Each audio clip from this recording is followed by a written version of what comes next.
Do the sets of data shown below represent inverse functions? Justify your answer.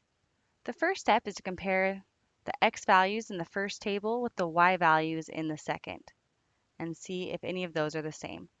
So looking at those two rows, we see we do have a -2 in each.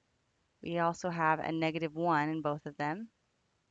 We have a 0 in both, and we have a 1 in both.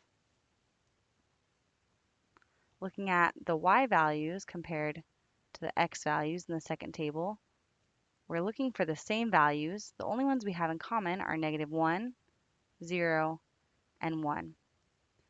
Now remember, to be an inverse function, if this table has xy, then the other table needs to be the exact opposite, yx. So in the first table, we have -2, -8, looking at the first point that they have in common.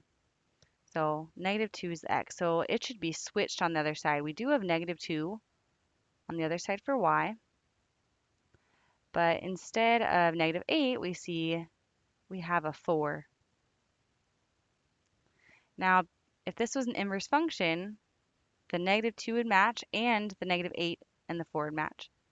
Since the -8 and the -4, the +4 are different, then this is not an inverse function, or these are not inverse functions. So our final answer is the sets of data do not represent functions that are inverses because there are values in both tables that do not represent switch domain and range values of the functions.